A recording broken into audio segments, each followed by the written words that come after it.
Self-sabotage, the number one killer of confidence, right? Imagine telling yourself no before even giving somebody else the opportunity to do so. And so right now, as I'm speaking to you about what's killing your confidence, I know that deep down you're probably self-sabotaging yourself in some way, shape, or form. Let's talk about a couple of ways that this may look like. This may look like not applying for the position because you feel like they don't hire people like me, or they only hire men, or if I speak up they may not like what I'm speaking about, right? This looks like telling yourself maybe I shouldn't speak up in that board meeting because they already have things the way that they like it, and that's okay, right? Self-sabotage also looks like I'm not going to speak up about this right now because I know my manager is busy with XYZ. When you put these thoughts at the front of your mind versus taking action, right? Confident action in the workplace, doing the things, saying the things that are in alignment with your purpose, what you start to find is that right when you want to take the action to do it, you then start to tell yourself all of these reasons why you should not do it. That's self-sabotage. And I know that that's like a hard reality to come upon, but it's the truth. It's even more of the truth because you're inside of a space where you recognize, like, look, we're already moving forward, right? Week by week, month by month, putting yourself inside of this space, especially in 2025, where you're trying to figure out, well, how can I show up more confidently? Of course, I totally understand. My baby Ray wants to be inside of the video also. But let's talk about how feeding the self-sabotage is killing you. And I'm going to give you three quick steps, right? 3 quick steps on how it is that you can stop feeding the self-sabotage that's lowering your confidence. Okay, number one, we're going to talk about release. Now, this release is so powerful because if you're here in the Savannah, Georgia area, then you know that we have the Super Confident Woman Workshop coming up here at a beautiful Pegasus community where I'll be teaching you how to release your limiting beliefs. But in particular, you're self-sabotaging because you're still holding on to prior thoughts that you used to have about yourself, right?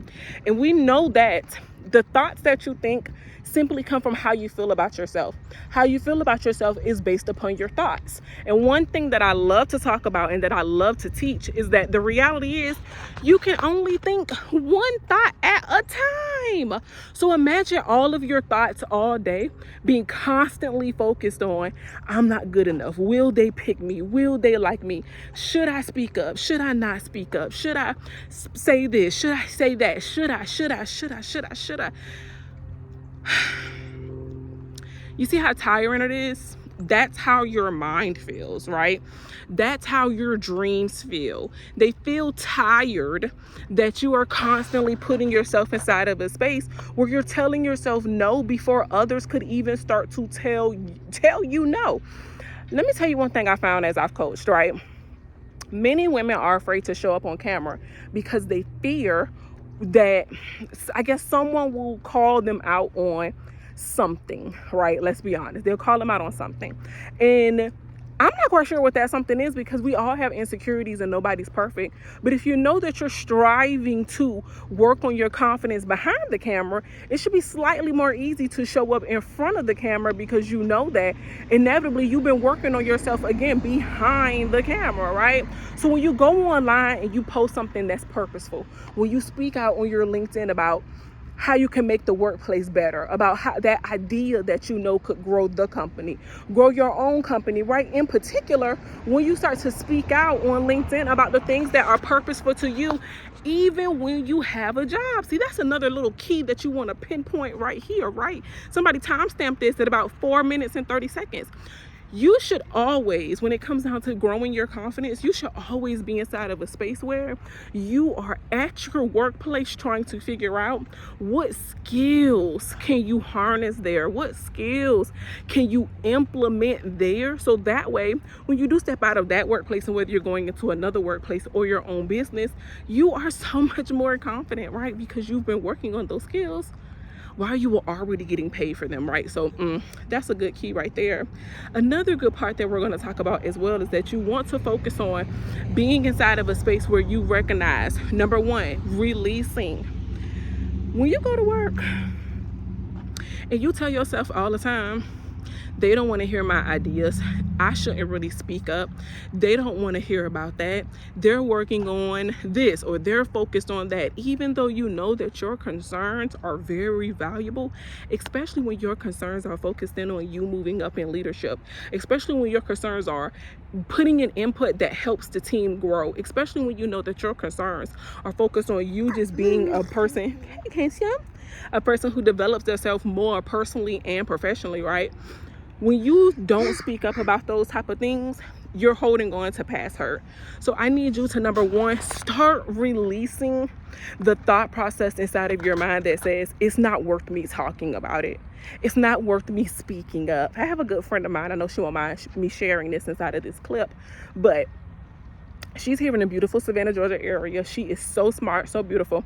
And she is accounting for this large tech firm. And they want her to work downtown Savannah. So sorry for the footage. I should totally get like a selfie camera, right?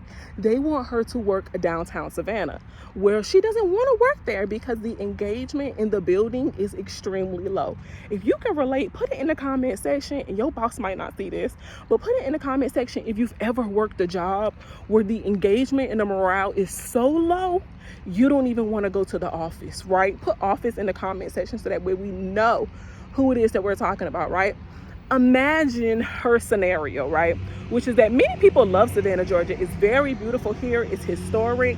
People love the way Savannah, Georgia looks in reference to like River Street, and they're building her an office from scratch, right? How many people graduated from college with that degree and you had told yourself, I'm going to get me an office and it's going to have that corner view and it's going to be so beautiful?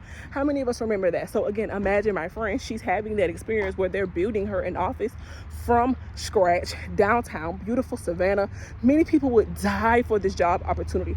Great paying job as well, right? Very close to 6 figures. Imagine that. She doesn't want to go because the morale is low, but she also does not want to talk to her boss about implementing the opportunity for them to have someone come in to speak about how it is that they can boost their morale and engagement, because she knows that her boss is focused in on meeting the numbers. Imagine that. Imagine the self-sabotage that she's going through, that we go through inside of our everyday space when we know we have things in the workplace that we want to speak up on, but we don't because we're so busy placing others' needs in front of our own. And even when it's not others' needs, it's our needs, right? A big part that I recognize when it's time for you to build your personal and professional confidence is that, number one, professional confidence starts within, right? So now we're going to step 2, which is alignment, right? That personal confidence, that professional confidence, it starts with the personal confidence. It starts within. And so what you will find is that when you start to align yourself with your purpose, with the people, the places, the things that are meant for you, right? You may have a job doing medical billing and coding, but you care about women who have been like abused sexually, right? Can you see how even if you have a job that has something to do with one thing, when you're at work, it is your business, it is your opportunity to strive with other people who may care about people who have domestic violence situations as well too. They may not look like you, they may not talk like you, and they may not think like you at that time, but then when you start to have conversations about more things that is purposeful to you, you find yourself getting in alignment with more of the people that are meant to be connected with you, right? It's the alignment piece, step 2. But you cannot get into alignment with the people meant for you if you're too busy at work saying, I'm not gonna talk about that domestic abuse because I know that they don't want to hear about that type of things. You may not have to speak up about it in the board meeting directly, but if you see the woman in the bathroom, instead of not speaking to her, how about you just say hello and then maybe build a conversation from there? Next thing you know, she's the director of a nonprofit organization that is looking for somebody to speak about domestic abuse, and you've been sitting right here praying this entire time like, Lord, send me a sign of how I can operate at my purpose, but I just want to quit my job. No, baby, don't quit your job. Network at your job. That's the next part. It's really part B of the second part of alignment, which is to accomplish. You got to really start asking yourself, what are you going to work for? Again, stop self-sabotaging your opportunities in the future by telling yourself, this job ain't no good for me. I ought to just quit this one. I ought to just go to the next one. Well, let me tell you, if you don't work on yourself internally, again, that personal part of confidence, if you don't work on yourself internally, guess what? Bad news.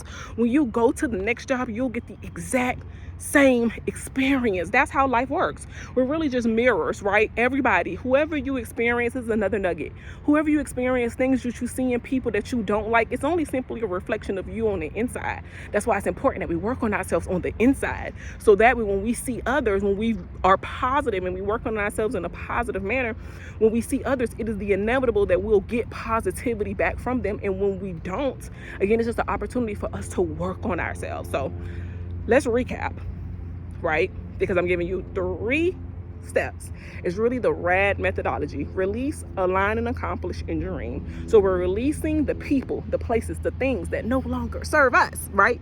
And we are getting into alignment with the people who do. We are releasing the mindset of telling ourselves no before others tell us no, and we are opening up to networking opportunities, new opportunities for us to connect with individuals who think like us, who think higher than us, so that way when we put ourselves in close proximity, we attract some of the positivity that they have as well, right? Accomplish is to 11/11 on the timestamp, right?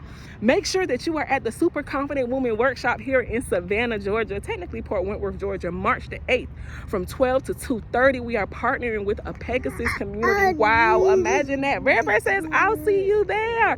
Make sure you are at this workshop if you know that it's important that you get inside of the room with other like-minded women. If you know that this is your opportunity to be inside of a space where you can release those limiting beliefs, right? Have that close proximity to someone who can help you release. Align, right? Get your mindset back inside of a space where you're like, what is my purpose, right? It's going to be so good. We're going to talk about those frameworks and how it is that you can take your purpose and put it into this framework complex that is unique to you, so that way you can start to show up when you talk to people out in public about who you are and what it is that you do.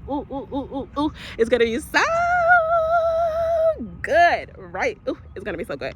But last but not least, my step 3 that I want to give you is to dream, right? Dream of yourself. Dreaming sounds so cliche, but dreaming is so real, right? Let's even go to the concept of daydreaming. Many of us sit around and we scroll on social media.